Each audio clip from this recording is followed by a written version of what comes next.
Thank you, Bet. You're welcome, Danny. I wanted something longer from Gordy, actually, but that's for another day. For another day. Yeah. Il fait grand plaisir d'être ici. It is a pleasure for me to be here with you this morning. That's already been shared with us, and I want to express my appreciation for having this opportunity to share our ideas, my ideas with you. I also want to recognize that we're gathering today in Mi'kmaq traditional territory, and I think it's important when we're speaking about culture to recognize the people who have been here for thousands of years, according to all the research that we have. I also want to acknowledge the founders of this particular idea and applaud what you've chosen to do here today. I say that because I think as a Canadian, we're rather unclear about who we are, where we want to go, and how to get there. My view is that this is an issue really about our own narrative, the story we tell ourselves, our psyche even. We've had the benefit and the distraction of living beside the largest cultural, most dominating culture in recent history. So from the White House to Hollywood to Wall Street, the power, the fame, and the money that has come from the United States and sort of washes onto our shores has been a considerable distraction.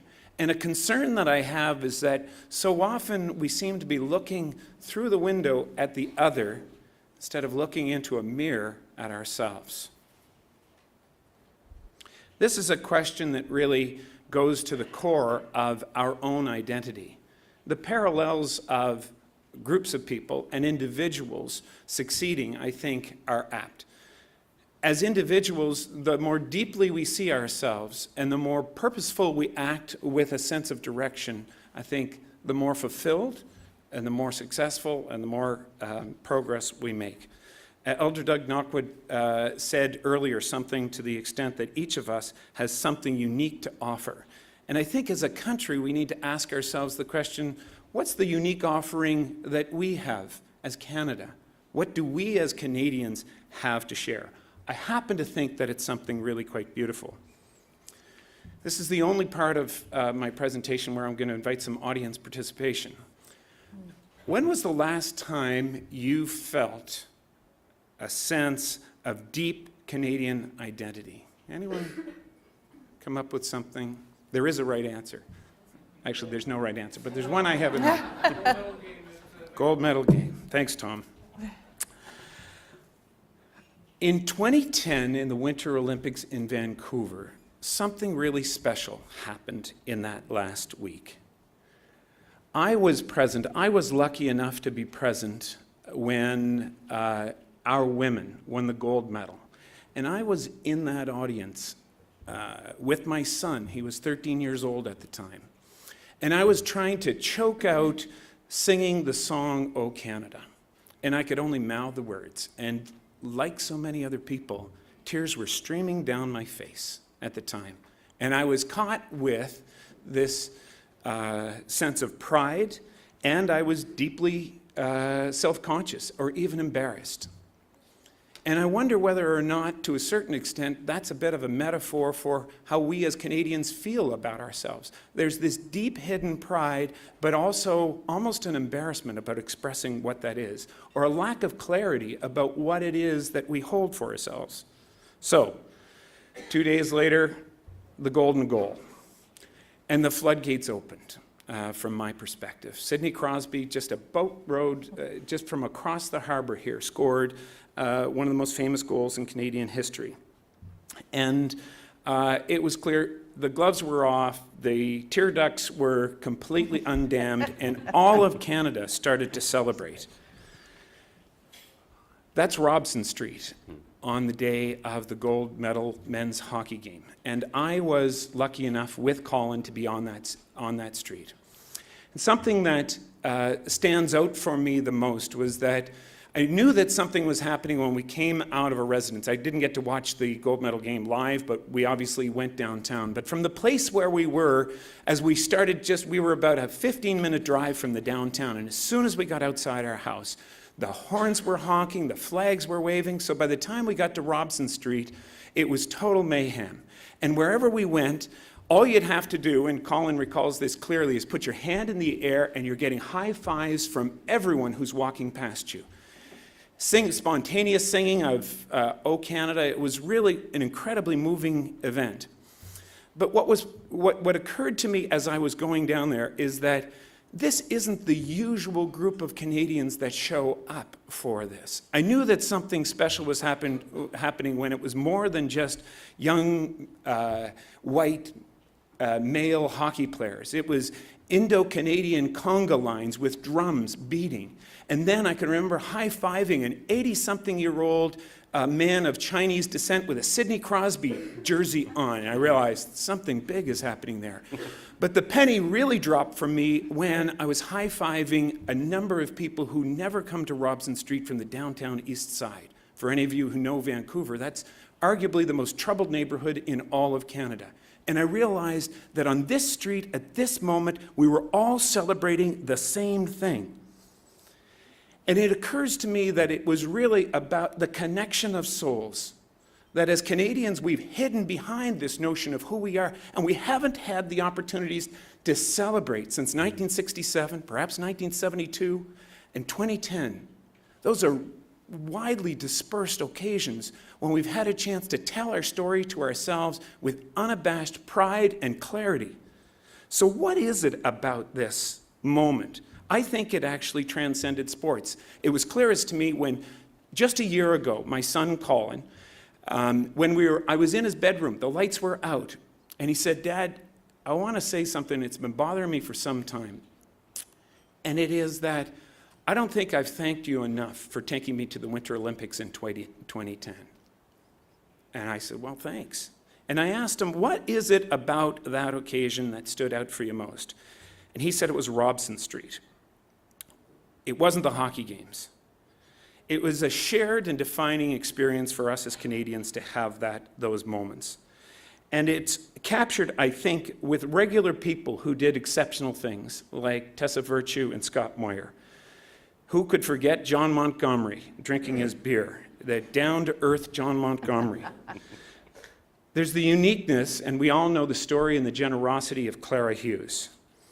The one that for me, because of my personal circumstances, that touched me the most was the story of Alex Bilodeau after he received his gold medal on February 15th, and how he spoke about the inspiration of his life, his brother Frederic. This was a moment, I think, where we finally deeply looked in the mirror and saw something beautiful as Canadians. We got to know each other. Magic happens, I believe, when we tell our stories to each other. Every 4 years, we engage in an earnest, important, but frankly somewhat shallow exercise of casting a ballot.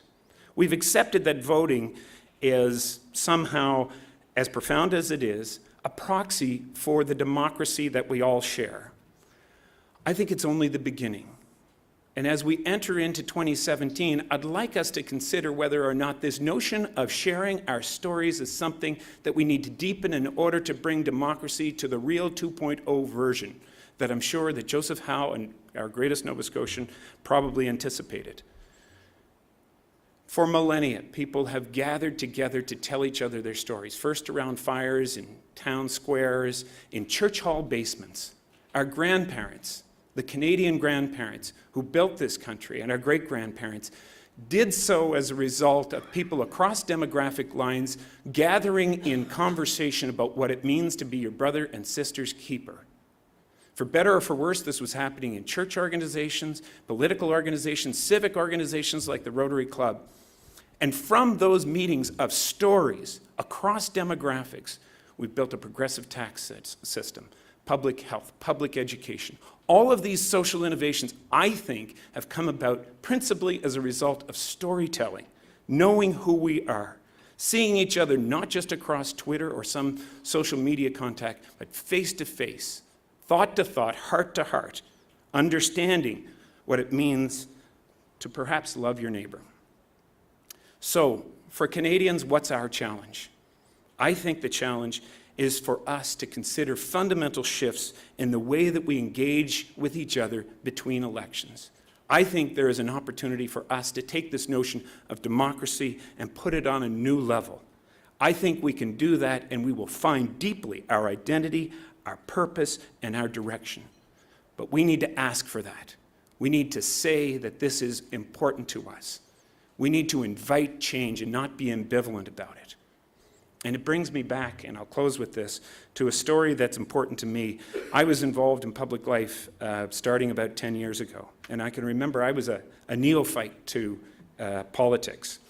And when I arrived to speak to my team about the announcement that I was going to make at Pier 21 about my candidacy for the leadership of the Liberal Party of Nova Scotia, I had told them that I wanted to say a poem about change. And my really thoughtful team looked at me. They started to whisper to each other. And then eventually they came back and said, "We don't do poems in politics."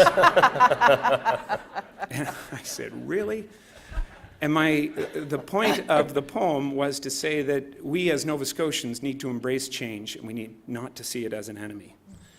I've had few regrets in my life as I look back at my political life. But perhaps the greatest regret was that I didn't share with them that poem about change. And it goes, "If you always believe what you've always believed, you will always feel the way you've always felt. If you always feel the way you've always felt, you'll always think the way you've always thought.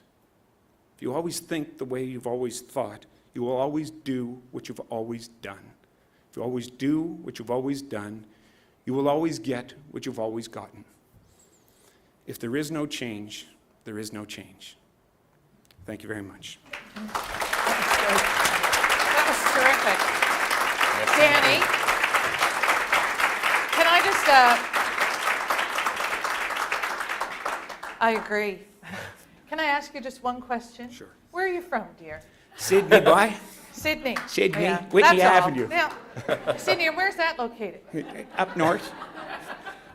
Cape Breton, boy. Cape Breton. Yeah. We do poetry in Cape Breton. And you do it extremely Thank you very well. much. Thank you so much. Merci beaucoup.